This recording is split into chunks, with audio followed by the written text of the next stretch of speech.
Vladimir Guerrero Jr. se ha convertido en el tercer jugador en la historia de la liga con un contrato de al menos $500 millones al firmar una extensión de 14 años por esa misma cifra con Toronto Blue Jays. El acuerdo de Guerrero es la extensión de contrato más grande jamás firmada y superó la marca anterior de Mike Trout por $426,5 millones.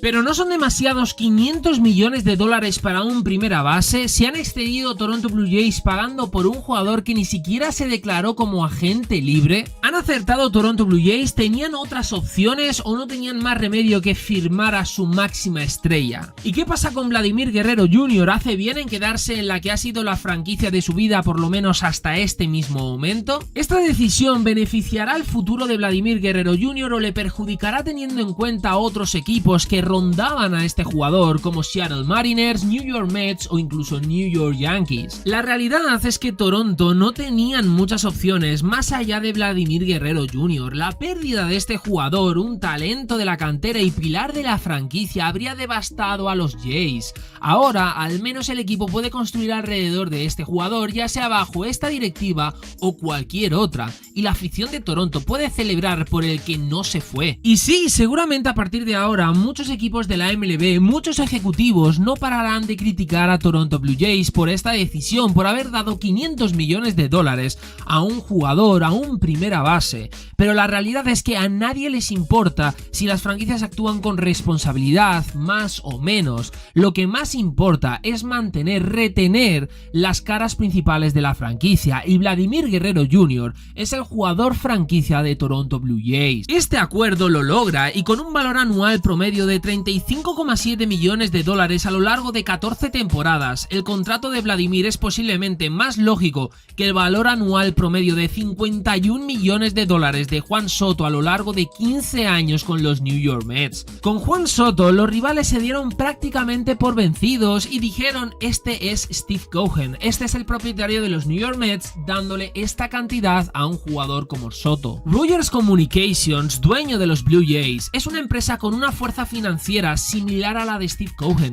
No tiene la obligación de preocuparse por las repercusiones de la extensión de Guerrero, que en valor actual vale unos $40 millones más que el contrato de agente libre de Shohei Ohtani con Los Ángeles Dodgers. La MLB se encuentra en una situación en la que para hacer algo en la liga debes de pagar, y muy bien, a tus jugadores estrella. Lo estamos viendo en equipos como New York Mets o Los Ángeles Dodgers, equipos que se intentan adueñar del mercado ventana tras ventana. Al otorgar contratos masivos, los equipos priorizan a los jugadores de entre 25 y 30 años. Yoshinobu Yamamoto, sin lanzar un solo lanzamiento en las grandes ligas, consiguió su contrato récord de $325 millones para un pitcher al comenzar su temporada de 25 años.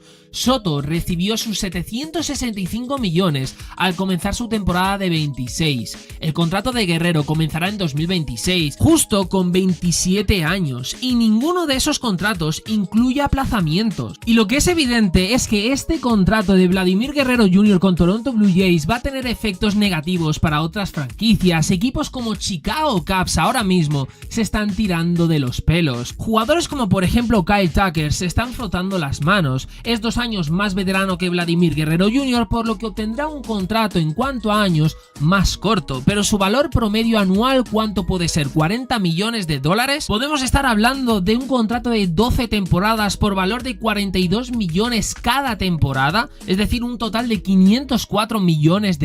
Los propios Mets son uno de los equipos que también se ven influidos por este contrato de Guerrero. El precio que ahora van a tener que pagar para retener a su primera base, Pete Alonso, probablemente también haya subido. Es 4 años mayor que Guerrero y tuvo dificultades en el mercado de bateo la temporada baja pasada. El contrato de 2 temporadas por valor de $54 millones que firmó con los Mets incluye una cláusula de rescisión después de esta temporada, una cláusula que Alonso sin duda ejercerá si su gran inicio es el aviso de una temporada espectacular. Es cierto que Pete Alonso Alonso seguirá enfrentándose a muchas dudas en cuanto a su atletismo, su defensa, pero tanto Guerrero como Soto ya enfrentaron este tipo de dudas mucho antes y mirar dónde están. Guerrero firmando un contrato de 500 millones con Toronto Blue Jays y Juan Soto jugando para precisamente los New York Mets por más de 700 millones. Si los clubes rivales quieren quejarse del contrato de Guerrero, su argumento más válido sería que los Blue Jays deberían haberlo contratado por menos hace mucho tiempo.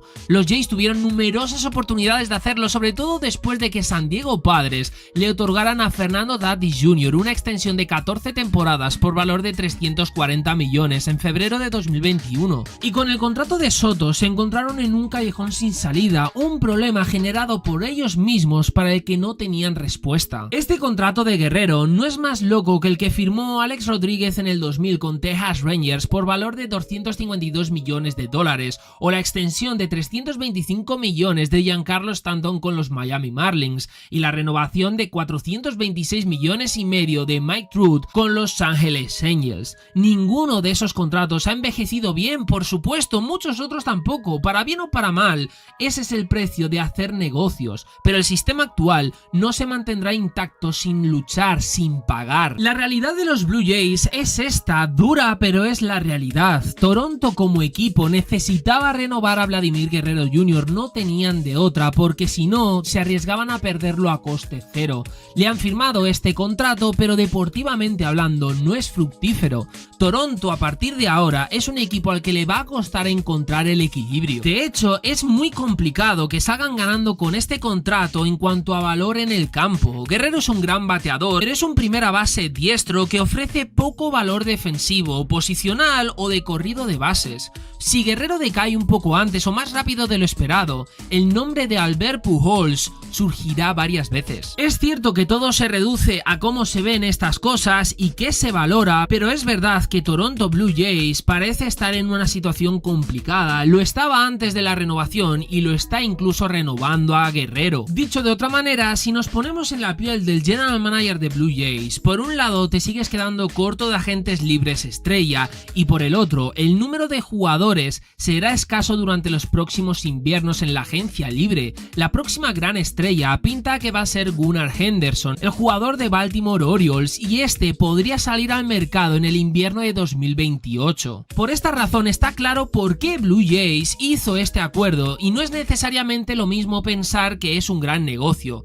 Esto podría ser un paso en falso a largo plazo, y mucho más teniendo en cuenta la gran cantidad de dinero que se paga por el número de años. Son 14 temporadas, 500 millones de dólares, pero no solo este contrato, también el de Soto, el de Shohei Ohtani o por ejemplo el que firmó en su momento Mike Trout. Pero si de algo se ha generado también mucha polémica son por los bates torpedos utilizados por los New York Yankees. Estos han sido la sensación de este inicio de temporada en la MLB, donde jugadores como Josh Chilson Jr. o Anthony Volpe se han visto beneficiados por la forma del bate. Pero ¿por qué otras franquicias, conociendo de su existencia como Boston Red Sox o Chicago Cubs, no los han utilizado? Y lo más importante, ¿pueden estos bates y su forma de torpedo cambiar el juego del béisbol?